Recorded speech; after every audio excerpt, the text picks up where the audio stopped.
안녕하세요. 경기도에 살고 있는 58세 여성입니다. 저는 친척분의 소개로 남편을 만나 22살의 이른 나이에 결혼하게 되었어요. 그 전까지 남자를 사귄다는 상상도 하지 못하고 있었죠. 집안 어른들의 말에 이끌려 얼떨결에 결혼을 하게 되니까 마음고생이 심했습니다. 남편을 허망하게 떠나보내고 눈물로 시집살이를 보내야 했거든요. 하지만 시어머니보다 더 상처를 준 건 아들이었습니다. 피눈물로 키운 아들이 돈에 눈이 멀어서 제 등에 칼을 꽂을 줄은 몰랐으니까요. 아무래도 제가 아들을 잘못 키웠나 봅니다. 결혼을 성급하게 결정해서 배 아파 낳은 자식이 배신을 한 것 같습니다. 저한테 결혼은 도피처였습니다. 조금이라도 여유있게 살고 싶지 않냐는 엄마 말을 듣고 결혼을 한 건데 오히려 더 큰 고통을 겪게 됐네요. 저희 집이 아주 가난했거든요. 아버지는 공사장에서 막노동을 하셨고 엄마는 파출부 일을 하면서 어렵게 생활을 꾸려나가셨습니다. 아버지는 특별한 기술이 없는 잡부였고 공사가 끝나면 다른 공사가 생길 때까지 한 달 넘게 백수로 지내실 때도 있었습니다. 아버지 수입이 들쭉날쭉하다 보니 엄마까지 나서서 돈을 벌어야 겨우 입에 풀칠할 수 있었습니다. 설상가상으로 제가 중학생이 될 무렵 아버지가 공사장 계단에서 미끄러져 낙상사고를 당하셨습니다. 그때 허리를 크게 다치는 바람에 집에 누워만 있는 처지가 되었죠. 엄마는 하루도 쉬지 않고 파출부 일을 다니셨지만 날마다 끼니를 어떻게 때워야 할지 걱정하셨습니다. 모자란 돈을 어떻게 메꿔야 할지 혼자 끙끙 앓으면서 고민하시는 모습을 많이 보여주셨죠. 그래서 저는 또래들보다 일찍 철이 들었습니다. 고등학교 다닐 때 엄마 몰래 식당 일을 하면서 용돈을 벌 정도였습니다. 학교에 내야 할 돈도 제가 벌어서 해결하며 어떻게든 가난에서 벗어나려고 노력했죠. 엄마도 뒤늦게 제가 알바를 하고 있다는 사실을 알고 야단을 치셨어요. 너 알바한다는 게 사실이야? 왜 학생이 공부는 안 하고 쓸데없는 짓 해? 내가 지금 꾹 참고 일하는 것도 너 하나 잘 키워보려고 그러는 거야. 그런데 네가 엄마처럼 일하고 있으면 어떡하니? 지금 당장 생활비도 없는데 어떡해. 내일 굶어야 하는 마당에 공부는 해서 뭐해? 어차피 대학 갈 생각도 없어.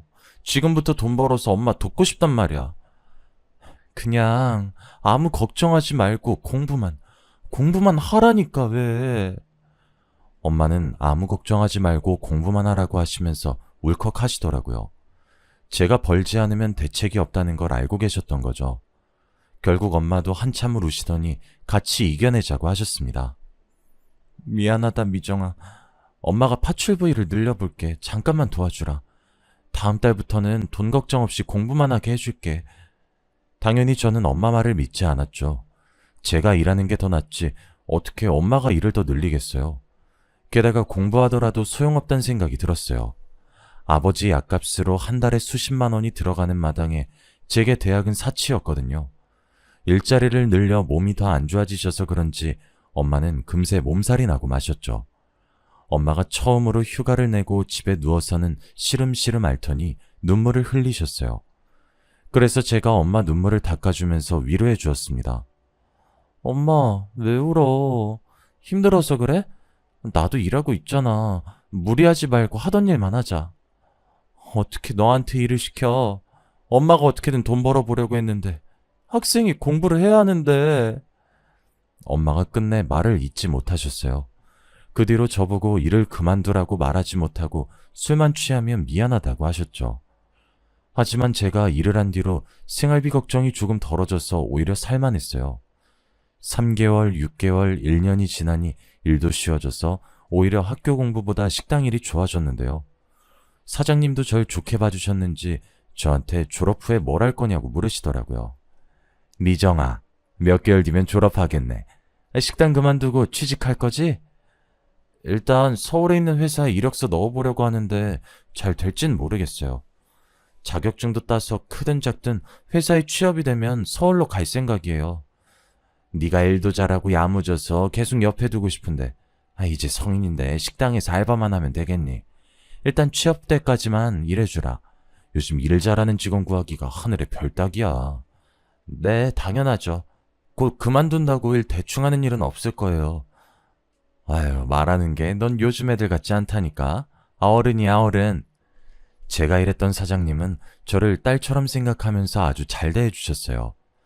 저도 엄마보다 사장님을 보는 시간이 더 많아져서 정이 들었어요. 그래서 이 식당에 벗어날 수 없었죠. 저도 성인이 되면 회사에 취직할 줄 알았는데 용기가 나지 않았어요. 어쩌다 회사에 이력서를 넣어도 번번이 낙방하였습니다. 오늘 면접 본 거 발표 났다며. 결과 확인해 봤어? 떨어졌어요. 어휴, 너가 질 잘하는 애를 왜 떨어뜨리나 몰라. 돈 걱정하지 말고 천천히 알아봐. 네가 괜찮으면 주말에만 일하지 말고 평일까지 쭉 나와도 된다. 그래야 너도 돈이 좀 될 거 아니냐? 일단 그렇게 할게요. 감사합니다. 시간이 많아진 만큼 식당에서 일을 하게 되니까 돈이 제법 모이더군요. 돈 벌어서 가끔 맛있는 치킨이나 피자를 시켜 먹는 재미에 빠지니까 꼭 회사에 들어가야 하는 생각도 들었습니다. 식당 일도 익숙해졌고 사장님도 좋으신 분이고 게다가 안정적인 수익도 생겼으니까요. 어영부영 시간을 보내니 3년이란 시간이 훌쩍 지나버리더군요. 사람 마음이 참 간사해서 당장 취업을 못해도 돈이 나오는 곳이 있으니 마음이 급해지지 않았습니다. 그러다 보니 자격증을 따거나 취업 준비를 하는데 소홀해졌어요.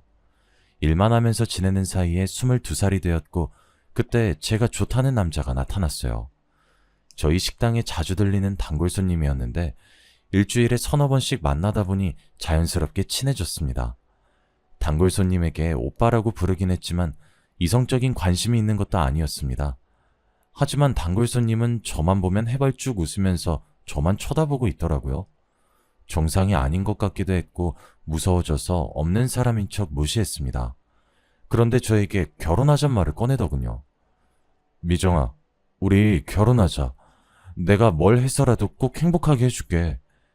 기습적인 청혼에 저는 당황스러운 것은 물론 어이가 없었습니다.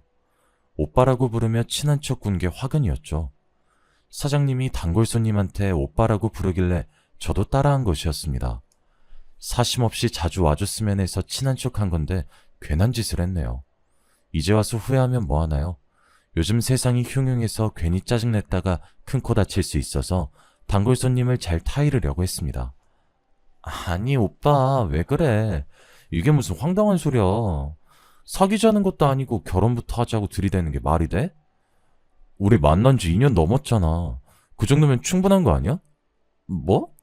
우리가 따로 만나서 데이트한 것도 아닌데 뭐가 충분해. 오빠, 나라서 웃으면서 말하는 거지. 다른 여자한테 이러면 큰일 나. 단골 손님은 매일 식당을 오면서 저와 연애를 한 걸로 착각을 하고 있었어요.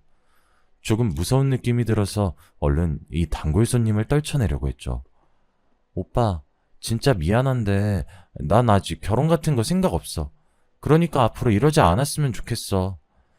제가 단호하게 거절하자 풀이 죽은 표정으로 식당을 나가더라고요. 그날 그렇게 끝난 줄 알았는데 전혀 아니었습니다. 갑자기 저보고 결혼해달라고 하길래 어디가 부족한 사람인 줄 알았는데 그것도 아니었어요. 제가 모르는 사이에 주변 사람들을 설득하고 있었거든요. 그날도 단골 손님이 찾아와서 말을 걸길래 단답으로 대꾸했죠. 그랬더니 사장님이 저한테 이렇게 한마디 하는 거 있죠. 미정아, 종구한테 너무 매몰차게 대하는 거 아니니? 네? 제가요? 사장님도 아시잖아요. 종구 오빠가 계속 찾아와서 결혼해달라고 하는 거. 저 곧 서울 가는데 그러면 곤란해요. 제가 가지도 않을 서울 핑계를 댔지만 소용없었어요. 사장님이 버럭 소리치면서 제 거짓말을 지적하시더라고요. 서울은 무슨? 너 갈 생각도 없잖아. 취직 준비한다는 애가 몇 년 동안 붙은 회사도 없으면서 무슨?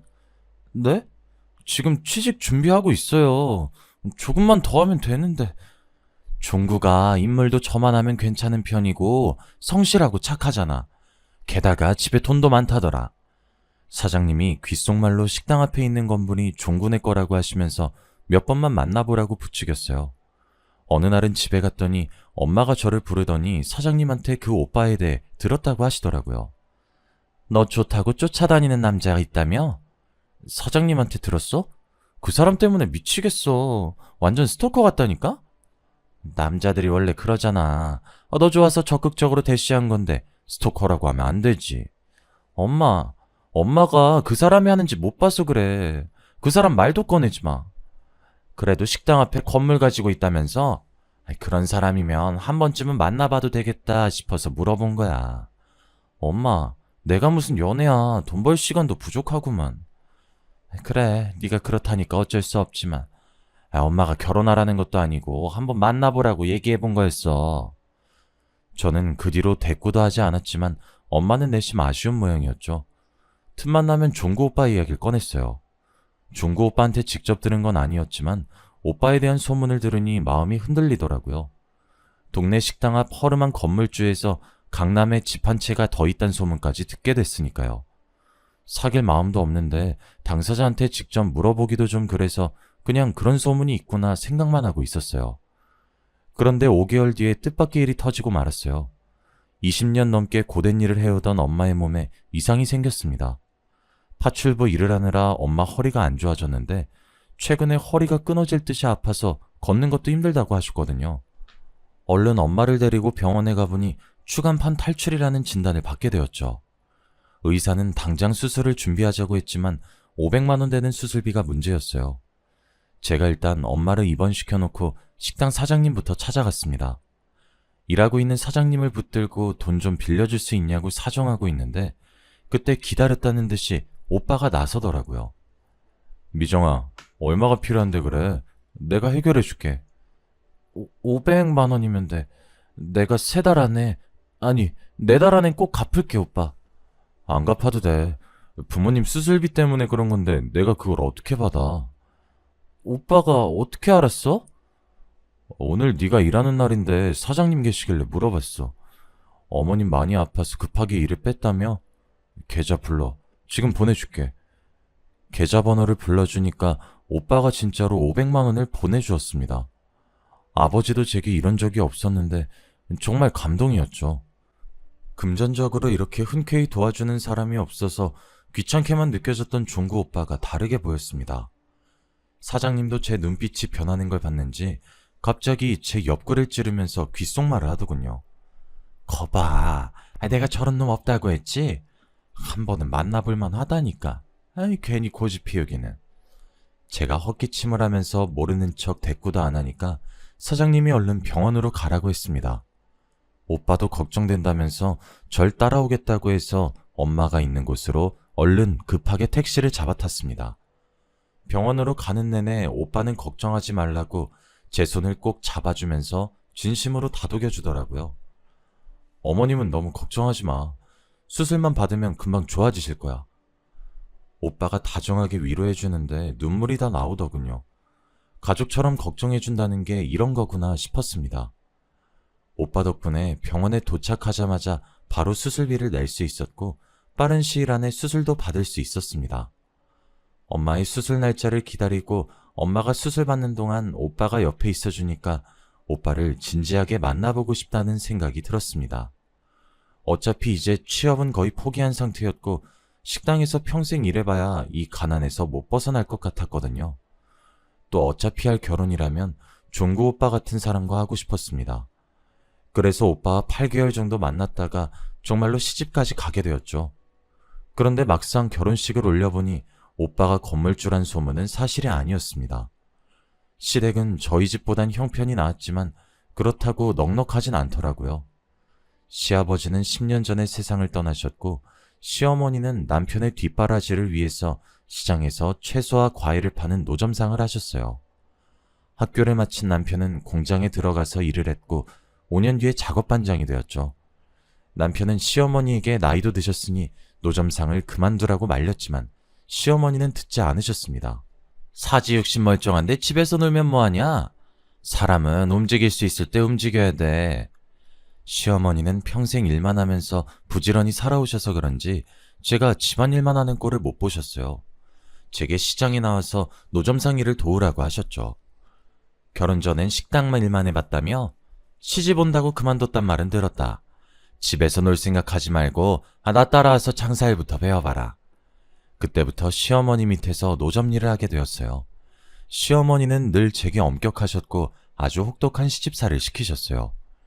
장사일이 서툴러서 물건을 잘못 받아오거나 계산이 틀리면 벼락같이 호통을 치셨고 장사를 마치고 집에 와도 집안일을 전부 제게 맡기고 조금도 도와주지 않으셨어요. 도와주긴커녕 사소한 것도 꼬투리를 잡아서 구박을 했습니다. 장사하느라 몸살 났다고? 터 늙은 노인데도 멀쩡한데 무슨 몸살? 얼른 일어나서 저기 쌓여있는 빨래부터 어떻게 해봐라. 이렇게 게을러 빠져서 어디다 쓰겠어? 밖에서는 장사를 하느라 힘들고 집에서는 시어머니 눈치 보느라 잠시도 쉬지 못했습니다. 거기에 애까지 들어서 더 힘들어졌죠. 종구한테 들었다. 애 생겼다며? 애 가졌다고 시장에 안 나올 생각은 하지 마라. 시어머니는 임신해서 몸이 무거운 제 사정을 전혀 봐주지 않으셨어요. 정말 거짓말 하나 안 보태고 애가 나오기 직전까지 장사를 해야 했죠. 자칫했으면 시장 바닥에서 애를 낳을 뻔했습니다.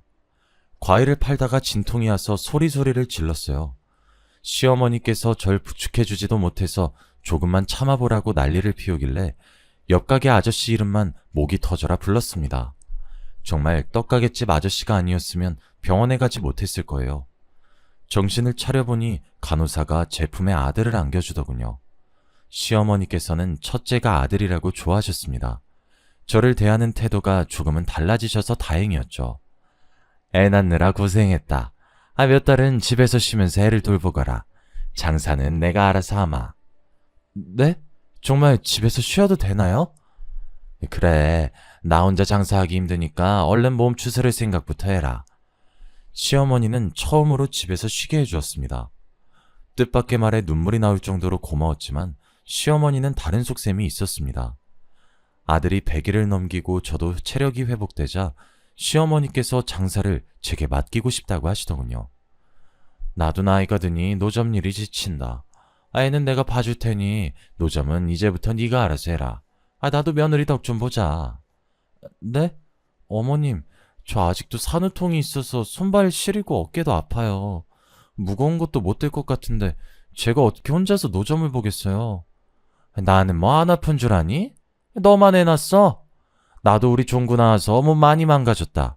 성한 데가 없었는데 돈 벌려고 참았어. 너도 애 키우려면 엄살 피우지 말고 장사 시작해. 어머님, 저 나이 어리다고 이러시는 거죠? 저도 알 거 다 알아요. 산후조리도 제대로 안 해주시고 이렇게 다짜고짜 밖으로 내몰면 어떡해요. 어머님 일 나가신 동안 하루 종일 우는 애 안아주느라 손목이랑 어깨가 다 나간 것 같은데. 제가 눈물로 호소해도 시어머니에겐 먹히지 않았어요. 기어코 아들 낳은 지 얼마 안 된 며느리를 밖으로 내몰고 자기는 집에서 쉬겠다는 겁니다. 기가 막혔지만 그래도 아들을 봐주겠다고 하니 다행이었어요. 그렇지 않으면 젖먹이 아들을 업고 장사를 해야 했으니까요. 마음속은 썩어 문드러질 것 같았지만 긍정적으로 생각하려고 노력했죠. 하지만 제가 장사를 시작하자 시어머니께서 저를 며느리가 아니라 돈을 벌어오는 기계 취급을 하였습니다. 장사를 마치고 집에 들어오면 오늘은 얼마를 벌었냐고 매일 추궁하셨거든요. 오늘은 수입이 왜 이것뿐이니? 너 혹시 나 몰래 돈 빼돌리는 거 아니야? 아니에요. 제가 그럴 리가 없잖아요. 어머님은 어떻게 그런 말을 아무렇지 않게 하실 수 있으세요? 내가 널 어떻게 믿니? 내가 낳은 자식도 못 믿을 마당에. 제가 속상하다는 표현을 정확히 해도 시어머니는 제가 벌어온 돈만 꼼꼼하게 확인했어요. 장사를 하고 돌아오면 집안일은 안 하게 될 줄 알았는데 예상 밖이었죠. 시어머니께서 정말 아들 돌보는 데에만 신경을 쓰셔서 빨래와 청소는 물론이고 식사 준비까지 저 혼자 맡아서 하게 되었습니다. 이렇게 살다간 쓰러지겠다 싶었는데 나이가 어려서 그런지 잔병치레만 생기고 쓰러지진 않더라고요. 차라리 쓰러졌으면 좋겠다 생각하면서 2년의 시간을 버텨왔어요. 지금 생각해도 제가 어떻게 버텼나 싶네요. 밤마다 욱신거리는 손목과 어깨를 붙들고 눈물을 견뎌왔습니다. 내가 왜 빨리 결혼을 해서 사서 고생을 하는 걸까 하는 후회가 마구 밀려왔죠. 마음 같아서는 당장 짐을 싸들고 친정으로 가버리고 싶었지만 친정도 마찬가지란 생각이 들었어요. 제 옆에 가난이 존재하는 이상 제가 돈 더 벌어오고 집안일도 하고 애도 돌봐야 하니까요. 그리고 저희 엄마는 수술 후유증으로 더 이상 돈도 못 버셔서 기초생활수급자 지원금을 받기로 하였습니다. 엄마도 지금 고통스러우실 텐데 저라도 잘 살기 바라는 친정엄마에게 실망감을 안겨줄 수 없었어요. 그래도 제게는 한 가지 희망이 있었습니다. 똘똘하고 영특한 아들이 있었으니까요. 아들 보는 낙으로 버티니 2년에서 6년을 더 버틸 수 있었습니다. 아들 녀석은 초등학생이 되어도 저를 볼 때마다 활짝 웃어주었습니다. 엄마, 오늘 일 다 끝났어? 내가 어깨랑 다리 주물러 줄게. 아들은 고사리 같은 손으로 열심히 제 어깨와 팔다리를 주물러 주었어요. 엄마, 어때? 이제 안 아프지? 시원하지? 그래, 엄마한테는 민규손 약손이야. 제가 퇴근하고 올 때마다 안마사를 자청하는 아들을 보면 기운이 솟아오르더군요. 그 모습이 너무 예쁘고 기특해서 이런 아이에게 이혼 가정을 물려주지 않아서 다행이란 생각도 들었습니다. 제 몸이 부서지는 한이 있어도 아들만 아무 탈 없이 자라준다면 더 이상 바랄 게 없었죠. 게다가 학원에 다니지도 않았는데 아들은 공부도 줄곧 잘했고 100점도 여러 번 받아왔습니다. 그때쯤 되니 장사도 손에 익어서 욕심이 생기더군요. 돈을 더 벌어서 아들 학원이라도 보내주고 싶었습니다. 그래서 시어머니께 가서 미리 받은 가게 이야기를 꺼냈죠. 어머님, 시장이 괜찮은 가게가 하나 나왔는데 그걸 인수하면 어떨까요? 옷가게 사장이 급전이 필요해서 시세보다 아주 싸게 가게를 내놨더라고요. 이참에 노점이 아니라 우리 가게를 만들어두는 게 좋을 것 같아요. 옷가게 사장이 얼마에 내놨는데? 3천만 원이요. 저렴하네. 내 몸이 안 좋아서 가게는 못 보러 가니까 계약은 너 알아서 하고 그 강의 명의는 내 앞으로 해라. 네? 제가 혼자 장사해서 모은 돈인데 왜 어머니 명의로 가게를 얻어요? 너한테 장사를 가르친 게 누구냐? 기껏 시장판에서 밥 벌어먹도록 만들어줬더니 이젠 가게까지 차지하겠다는 거냐? 그럴 작정이면 가게고 뭐고 다 없던 걸로 하자. 8년 동안 일한 게 다 어머님 품으로 들어간다니 너무 억울하고 분했어요. 시어머니의 명의로 가게를 사기 싫다고 계속해서 노점상으로 일할 순 없는 노릇이었어요. 돈은 시어머니가 가지고 있으니 어쩔 수 없이 시어머니 앞으로 가게를 인수했습니다. 그래도 노점이 아니라 마음이 놓이더군요. 신고받고 출동한 경찰을 피해 자리를 옮기거나 다른 노점상들이랑 실랑이를 벌이지 않아도 됐어요. 이리저리 옮길 필요도 없으니 단골도 생기고 장사도 전보다 잘 되었어요. 이제야말로 한시름 놓았다고 생각했는데 사람 일은 참 알 수가 없습니다. 느닷없이 공장에서 일하던 남편이 사고를 당해서 크게 다치고 만 겁니다. 연락을 받고 허둥지둥 병원으로 달려갔더니 남편은 이미 수술실로 들어간 뒤였어요. 제가 간호사를 붙들고 남편이 어딜 다친 거냐고 물어보니까 공장 소장님이 저를 부르더라고요. 소장 말로는 무거운 기계를 크레인으로 옮기다가 갑자기 정전이 돼서 공중에서 기계가 떨어졌다고 합니다. 남편이 그 밑에 깔리고 말았는데 그 소리를 듣자마자 다리가 후들후들 떨렸습니다. 제가 주저앉아서 수술실 문만 바라보고 있으니까 몇 시간 뒤에 의사가 수술을 마치고 나왔습니다. 선생님, 저희 남편 괜찮나요? 살아있긴 하는 거죠? 환자분이 너무 심하게 다치셨어요. 출혈도 많았고 회복을 낙관할 수 없는 위험한 상태입니다. 그 말을 듣고 설마 했습니다. 이대로 혼자 남겨지는 건가 싶었지만 끝까지 포기하지 않았어요. 남편이 중환자실로 옮겨졌지만 이틀 동안 의식을 회복하지 못했죠. 그 시간 동안 정말 속이 타들어갔습니다. 그러다 남편이 기적처럼 의식을 되찾고 눈을 떴습니다. 여보, 정신이 들어? 나야 당신, 나 알아보겠어? 다행히 저를 알아본 남편은 저보고 가까이 다가오라는 손짓을 보냈습니다. 그리곤 제게 깜짝 놀랄 말을 전해주더군요. 보험이 있어. 엄마도 몰라. 당신이 처리해줘. 보험? 갑자기 무슨 보험? 지금 무슨 말을 하는 거야? 남편은 10년 전에 생명보험을 들어놨다고 했습니다. 결혼을 하고 애를 가지자 남편은 혹시나 하는 마음에 지인의 소개로 생명보험에 가입을 해두었다고 해요. 그 사실을 저와 시어머니에게 비밀로 했고 수혜자는 시어머니가 아니라 바로 저라고 이야기해 주었습니다. 거기까지 말해주던 남편이 의식을 잃더니 그대로 눈을 감고 말았죠. 그제야 의사와 간호사들이 와 응급처치를 해주었지만 남편의 심장이 다시 뛴 건 아주 잠시였습니다. 일주일 동안 혼수 상태에 빠져 있다가 세상을 떠나고 말았거든요. 남편 장례를 치러준 뒤 보험회사에 보험금 수령을 신청했습니다.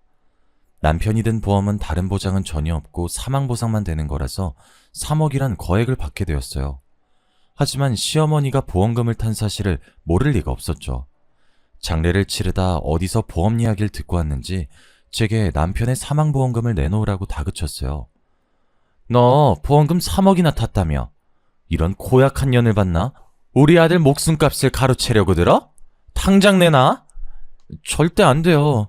이 돈은 제 것도 아니고 어머님 것도 아니에요. 그럼 누구 거란 말이냐? 어머님 손자 민규 몫이에요. 웃기고 있네. 민규 핑계대면서 그 돈 네가 독차지하는 속셈 모를 줄 알아? 어머님이 어떻게 생각하시는 그 돈만은 절대 드릴 수 없으니 그렇게 아세요. 자꾸 돈 타령하시면 저도 못 참아요. 민규 데리고 이 집에서 나가버릴 거예요? 거듭대는 시어머니의 등살을 견디지 못하고 저는 마지막 방법을 썼습니다. 곧 팔순을 바라보는 시어머니는 체력도 많이 떨어지셨고 당뇨와 고혈압 같은 지병도 있으셔서 제 도움이 없이는 식사조차 챙기기 어려우셨습니다. 제가 자꾸 돈을 내놓으라고 보채면 나가버리겠다고 소리를 지르자 시어머니도 당황하셨는지 입을 닫았죠. 남편을 떠나보낸 뒤에 저는 전보다 더 악착같이 장사를 하면서 돈을 모았습니다. 그런데 아들이 중학생이 되던 해 뜻하지 않은 불행이 또 저를 찾아오고 말았습니다. 시어머니가 치매 진단을 받은 거예요. 매사에 저를 못마땅하게 생각하고 구박만 하던 시어머니였지만 정신이 오락가락하는 모습을 보니 친정엄마가 생각이 들더군요. 기초생활수급자 신세가 된 저희 엄마도 못 모시고 있는데 치매 환자가 된 시어머니를 모실 형편은 더더욱 못됐습니다. 가게에서 장사를 해야 하는 상황이라 어쩔 수 없이 요양원에서 지내시게 했어요. 어머니의 상태는 계속 나빠졌고 나중에는 저와 손자도 못 알아보는 지경에 이르렀죠. 그런데도 희한한 건 돈에 대한 집착은 사라지지 않으셨어요. 요양원의 간호사들과 간병인 말에 따르면 시어머니는 뭐에 홀린 사람처럼 하루 종일 요양원을 뒤지고 다닌다고 했습니다. 아마 제가 숨겨둔 돈을 찾으려고 했던 것 같아요. 그러다가 6개월 뒤 당뇨합병증으로 다리를 절단하게 되셨고 그때부터 꼼짝 못하고 누워만 지내다가 세상을 떠나고 마셨죠. 마음 불편하게 했던 시어머니가 돌아가시니 이제는 아들이 문제였습니다. 중학생 때까지만 해도 착하게 잘 자라줬던 아들이 고등학생이 되자 질이 좋지 않은 애들과 어울리기 시작했습니다. 공부는 뒷전으로 미루고 저 몰래 술과 담배까지 하더군요. 방학이 되면 친구 집에서 지낸다고 하면서 며칠씩 집에 들어오지 않은 날도 있었습니다. 제가 걱정이 돼서 잔소리를 하면 아들은 전과는 다르게 짜증을 내면서 집을 나가버렸어요. 집에 와도 제가 말을 걸면 인상부터 썼고 자기 방에 들어가면 방문을 잠그고 나오지 않았으니까요. 저는 어긋나가는 아들 때문에 마음을 졸이면서 살았는데 1년 뒤에 충격적인 일이 터지고 말았습니다. 아들이 훔친 오토바이를 타고 도망가다가 경찰에게 잡힌 겁니다. 제가 경찰서에 가니 아들의 절도는 이번이 처음이 아니라고 했습니다. 경찰한테만 안 걸린 거지 지갑이나 핸드폰은 물론 노트북도 훔친 적이 있다고 하더군요. 정말 이제 하늘이 무너질 것 같아서 아들을 붙잡고 눈물만 흘리고 있었습니다. 민규야, 어쩌려고 그래? 엄마 죽는 걸 보고 싶어? 제발 정신 좀 차려. 아, 진짜. 이번엔 재수가 없어서 걸린 거라고. 아들은 제가 알던 예전에 착하고 얌전하던 아들이 아니었어요. 경찰서에서 오랜만에 아들을 마주하고 있으니 수틀리면 주먹을 휘두르거나 욕을 하는 건달처럼 보이더군요. 제가 무릎 꿇다시피 오토바이를 빼앗긴 피해자한테 사죄해서 합의를 볼 수 있었지만 아들은 달라지지 않았습니다. 그 뒤로도 돈이 필요하면 남의 물건에 손을 댔으니까요. 결국 아들은 학교에서도 애들 돈을 훔치다 걸려서 주먹 다짐을 했습니다. 덩치가 크고 힘이 셌던 아들이 일방적으로 내려쳐서 아들은 학교에서도 퇴학 처분을 받았죠. 게다가 절도 혐의와 폭행죄로 소년원까지 가게 되었습니다. 1년간 소년원에서 보호감호 처분을 받고 돌아온 아들은 건달처럼 보이는 것이 아니라 완전히 건달이 되어서 돌아왔습니다. 엄마, 나 서울 가서 지내려고. 갑자기 서울은 왜? 소년원에서 친해진 애가 있는데 서울에서 같이 사업하재. 나는 몸만 오라고 했으니까 신경 쓰지 마. 서울은 안 돼. 너무 멀잖아. 그냥 엄마 집에서 같이 살자. 어? 내가 새 출발하겠다는데 왜 그래? 여기서 지내봤자 맨날 돈 없다는 이야기만 듣는데 내가 왜 여기 있어야 하냐고. 아들이 우리 집 가난한 게 지긋지긋하다고 소리를 지르는데 서울에 가지 말라고 말릴 수 없었습니다.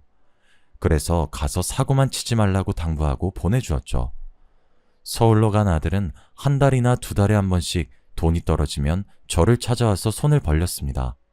남들이 들으면 안 그래도 버릇없는 놈 버릇없게 키운다고 뭐라 할지 몰라도 전처럼 물건을 훔치다가 걸린 것보다 훨씬 나았습니다. 다만 아쉬운 건 아들이 따뜻한 집밥 한 그릇 먹지 않고 가버린다는 것이었습니다. 제가 뭐라도 먹여서 보내려고 하면 인상 찌푸리기 바빴죠. 아, 됐어. 밥은 무슨 놈의 밥이야. 아, 바빠서 빨리 가봐야 돼. 아, 밥 한 그릇 먹고 갈 시간도 없다는 게 말이 돼? 국 씻기 전에 한술 뜨고 가. 제가 밥 한 숟가락을 떠서 맛이라도 보라며 내미니까 아들이 성질을 부리면서 상을 엎어버리더군요. 엄마가 언제 이렇게 챙겨줬다고 그래. 이제 와서 착한 척 하지 마. 짜증나니까. 제가 장사를 하느라 밥도 제대로 못 차려주고 학교 생활은 잘하는지 친구들은 누가 있는지 살펴봐주지 않은 게 컸나 봅니다. 아들을 잘못 키운 제 탓이죠. 이제 와서 뭘 어떻게 할 순 없었습니다. 저희 민규가 30이 넘을 때까지 돈이 떨어지면 저를 찾아오는 일이 반복됐어요. 그러다 아들이 느닷없이 들이닥쳐서 다급하게 돈을 내놓으라고 했어요. 엄마, 나 300만 원만 주면 안 돼? 아니면 100만 원이라도, 어? 대체 무슨 일이야? 뭐 때문에 300만 원이 필요한지 말해줘야 주지. 그게 경마하다가 돈을 조금 날렸어. 머뭇거리던 아들이 경마와 다른 도박에 손을 댔다가 1억 정도 빚을 졌다고 하더군요. 저는 아들이 언젠간 사고칠 것 같아서 가진 현금을 모두 다 소진한 상태였습니다. 대신 그 돈으로 집 한 채를 사뒀죠. 3억이라는 목숨값을 허투루 쓰고 싶지 않아서 오랫동안 생각해 놓은 계획이었습니다. 엄마가 집을 사느라 돈이 없어. 그 집 나한테 주면 되잖아. 어차피 나 주려고 사놓은 거 아니야? 그래, 너한테 줄 거야. 하지만 지금은 아니야. 네가 결혼하면 그때 줄 테니까 그렇게 알아. 정말이지? 결혼하면 집 준다고 약속한 거야? 대신 좋은 여자 만나야 돼. 아무 여자 데려오면 절대 안 된다. 결혼이고 뭐고 당장 집을 내놓으라고 난리 깽판을 칠 줄 알았는데 아들이 순순히 알았다고 하고 나가더군요. 그리고 몇 달 뒤 아들이 결혼할 여자라며 상견례 자리를 마련하였습니다. 우리 엄마야, 인사드려. 안녕하세요. 수진이라고 해요. 만나 뵙게 돼서 반가워요, 어머님. 좋은 여자라고 해서 기대했는데 첫인상부터 실망스러웠습니다. 쌍꺼풀도 하고 코도 높이고 보톡스를 잔뜩 맞았는지 얼굴이 부어 있었거든요. 화장도 짙고 향수 냄새도 독한 게 화류계 출신이 아닌가 싶었습니다. 그런데 아들 말을 들어보니 유흥업소 출신이 맞더군요. 제가 집안 살림 살 돈도 없는데 무슨 결혼이냐고 반대하려고 하니까 갑자기 이상한 말을 꺼냈습니다. 돈이 없긴 왜 없어. 집은 엄마가 준 집에서 살면 되고 세탁기나 냉장고는 뭐 내가 돈 좀 빌리고 수진이 마이킹 좀 땡기면 돼. 마이킹? 마이킹이 뭐니? 아, 그게... 아들은 말실수를 했다고 생각했는지 며느리 눈치를 보더군요. 그러더니 며느리가 술집 여자라고 술술 불고 말았습니다. 술집 좀 나갔으면 어때? 지금부터 마음 잡고 열심히 살 건데. 설마 집 안 주려고 그러는 건 아니지? 결혼은 아직 일러. 더 생각해보고 해라. 아, 엄마한테 나중에 이야기하려고 했는데 우리 애도 생겼단 말이야. 수진이가 배 더 나오기 전에 결혼식 올리고 싶대. 뭐? 애가 생겼다고?